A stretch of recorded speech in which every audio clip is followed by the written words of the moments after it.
কবিরাজ বলতেছে জিনকে যে তুই যা। জিন বলে আমি যাব না। কবিরাজ বলে তুই যা। জিন বলে আমি যাব না। শেষমেশ কবিরাজ ঝাড়ু পেটানো শুরু করলো। ঝাড়ু পেটানো খায়ে জিন বলল যে যাই যাই যাই।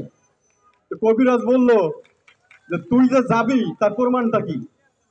যাওয়ার আগে এই গাছের একটা ডাল ভাঙিয়ে দিয়ে যাব। তো ঠিক ওই জিন যাওয়ার আগে গাছের একটা ডাল ভেঙে দিয়ে গেল। প্রিয় ভাইরা, বদ জিন যখন যায় তখন গৃহস্থের ক্ষতি করেই যায়। এই যে জুলাই আগস্টের এই যে ছাত্র জনতার যে গণ অভ্যুত্থান হলো, এই গণ অভ্যুত্থানে বাংলাদেশের ঘাড়ের উপরে 15 বছর ধরে এই ধরনের একটা দানব ভর করেছিল। এই দানব ছাত্র জনতার চাপে পড়ে দেশ ছেড়ে পালাতে বাধ্য হয়েছে। আর যাওয়ার আগে কি করে গেছে? ওই জিনের মতো দেশের অর্থনীতি ভেঙে দিয়ে গেছে। দেশের শিক্ষা যে একটা শিক্ষা জাতির মেরুদণ্ড, সেই শিক্ষা ভেঙে দিয়ে গেছে।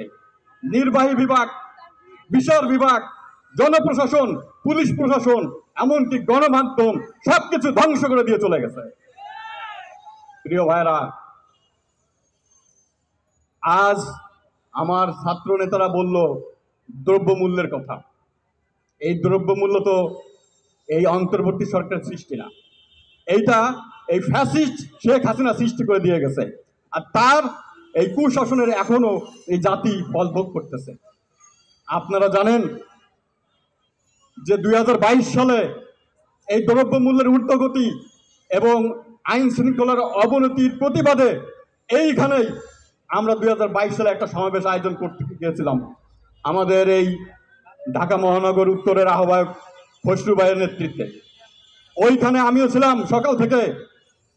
আমাদের উপরে পুলিশ আমাদের সেই মঞ্চ ভেঙে দিয়েছিল এবং আমাদের কেন্দ্রীয় সদস্য আব্দুর রাজ্জাক তালুকদার সজীব এবং আমাদের কামরুল, যে রাজনীতি করে না, তাকে মারাত্মকভাবে আহত করে হাসপাতালে ভর্তি করা হয়েছিল।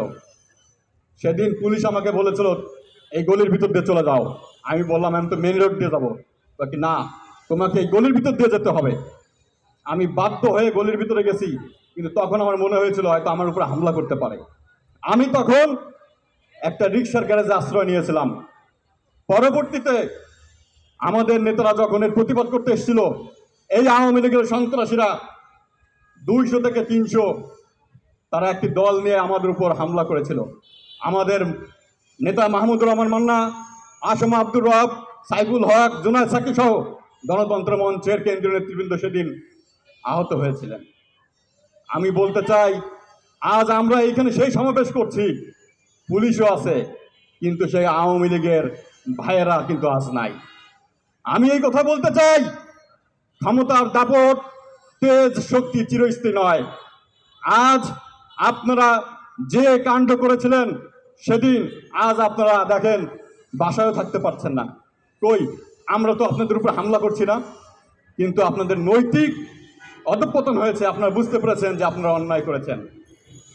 আপনারা জানেন যে এই সরকার, আওয়ামী লীগ সরকার, বিগত তিনটা নির্বাচন করেছে, জাতির সাথে প্রহসন করেছে, জনমানুষের সাথে, সাধারণ মানুষের সাথে বেইমানি করেছে।